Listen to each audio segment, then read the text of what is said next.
ఇప్పుడు అన్నయ్య ఇంకా రాలేదు చూడు. మనం తుడిచేసుకున్నావా? చూడు మరి దాన్ని అలాగా ఏదో కొంచెంలో కొంచెం అన్నా ఒక 500 పెట్రోల్ వేయించుకుని ఈయన తిప్పుకుని చేసుకుంటే అది ఒక వేరే ఉంటుంది కదా నాన్న. నువ్వు డబ్బుల కోసం ఆలోచిస్తే ఎలాగ చెప్పు. మనం కనీసం ఈయన్ని అలాగా ఈడు గురించే కదా కారు అని ఉంచేవు. చూడండి, మేము మాకు కారు ఉంది.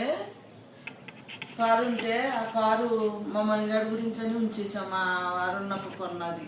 ఆయనకి ఇబ్బంది కలిగి క్యాబ్ బుక్ చేసుకుంటుంటే విభత్సంగా డబ్బులు అయిపోతే ఎందుకులే నాన్న కనీసం ఆ కారు కొంటే కొంచెం బాగుంటుంది కదా అని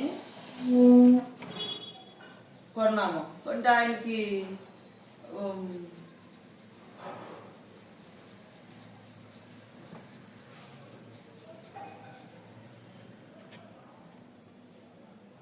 ఆ కారు ఎప్పుడుకో కానీ ఒకసారి కూడా తీయడు. మాకు వచ్చే ఆదాయం బట్టి మేము ఆయన ఉన్నప్పుడు చాలా బాగా ఉండేవాళ్ళం కదా.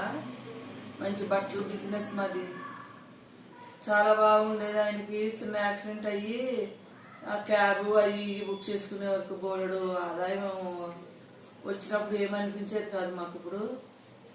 అప్పుడు ఏం మాట్లాడాలో కూడా తెలియట్లేదండి. ఆ కారుని పక్కకు పెట్టేసి సర్వీసింగ్ అని చేసుకుంటాం తప్ప ఇంకోటి ఏమీ లేదు దానికి. అది ఆ కారు ఉంచడానికి కారణం ఏంటంటే మణిగాడిని అటు ఇటు తిప్పుదాము, అక్కడికి ఇక్కడికే బండి మీద అయితే కూర్చోలేకపోతున్నాడో అని ఉంచరా బాబు అంటే ఉంచితే అది పక్కకు పెట్టేసి కనీసం ముట్టుకోడు. దాన్ని ముట్టుకోవాలనుకుంటే డబ్బులు అవుతాయి అనుకుంటే ఉంచుకున్నది ఎందుకు, తీసేయచ్చు కదా. మాట అలా ఉంటుంది. అలా ఆడిదయిన కాడి నుంచి ఆడిదేటో మా పరిస్థితి. ఏమ్మా వెళ్ళిపోతావో అన్ని డోర్ వేసాడు. అది దోమలు వెళ్ళిపోతున్నాయని దావచ్చు నాని డోర్ వేసేవని వచ్చేసాడు చూడు. దోమలు వచ్చేస్తాయమ్మా. ఆల్రెడీ వచ్చేసి తీసెళ్ళిపోయినా మరి ఆడించడానికి. ఇక్కడ కూర్చో, నువ్వు ఇక్కడ కూర్చుంటే ఆ కారు గురించి కారు పెట్టామని కారు అన్నాం కదా, వాళ్ళకి అర్థం కావాలి కదా. సరిగ్గా వాళ్ళకి అర్థం కాక సరిగ్గా చూడరు కదమ్మా. అని నడపక వచ్చే అల్లసికండ్రా నేను మాట్లాడుతున్నాను కదా. నేను కనీసం వాళ్ళతో మాట్లాడుకుంటే కొంచెం నా మనసు అని తీరిపరుచుకుంటానమ్మా.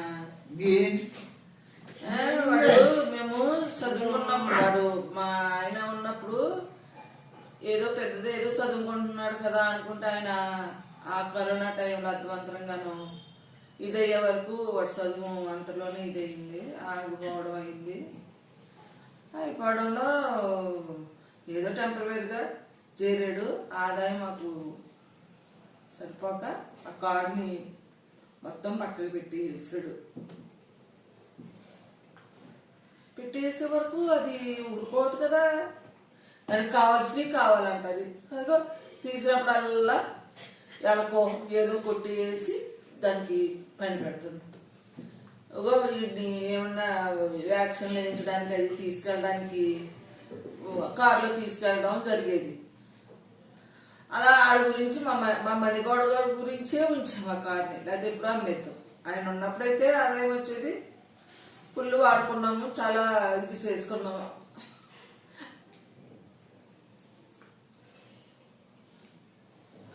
మా పరిస్థితి గురించి మాట్లాడితే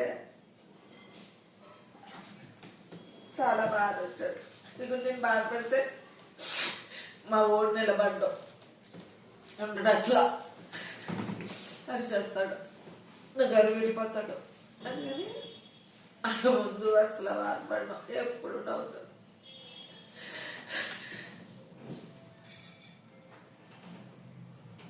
ఏదో ఆత్మీయులుగా మీరున్నారని నాకు కనిపించని దేవుడు అంటారు.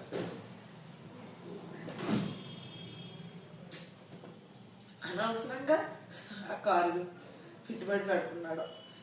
ఎందుకు మంచిది ఆయన ఉన్నప్పుడు ఏదో మంచి చదువు, నాకు నేను ఎంత మాత్రం చదువుకోలేదు, ఏదో దేనికో పెద్ద చదువు ఏమంటారో సివిల్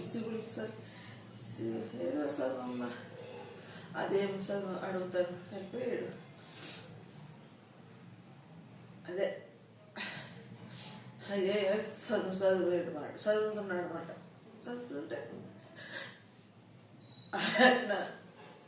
అదే చదివిస్తున్నారు.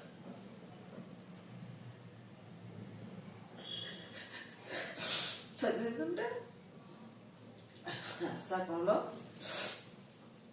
ఇంకా ఎగ్జామ్ ఇంకా 2 నెలలు ఉందా, నెల ఉందా అనగా సడన్గా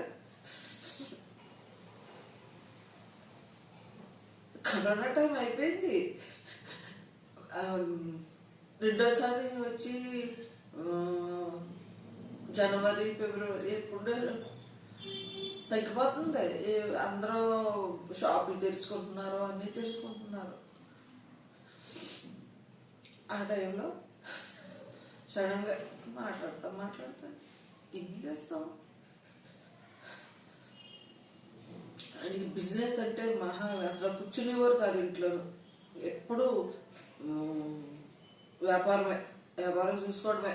పొద్దున్న 9 గంటలకు వెళ్ళిపోతే నైట్ 11, 12, ఒక్కొక్కసారి 1 గంట, సీజన్ టైంలో అయితే 1 గంట కూడా అయ్యేది. మళ్ళీ తెల్లారిపోద్దని వెళ్ళిపోవడం. ఆయనకి ఇంట్లో కూర్చోవడం పిచ్చి అయిపోయింది. చాలా ఇది పెట్టుకునే వరకు స్టోక్ వచ్చి ఆ విధంగా వీడు చదువు ఆగిపోయింది.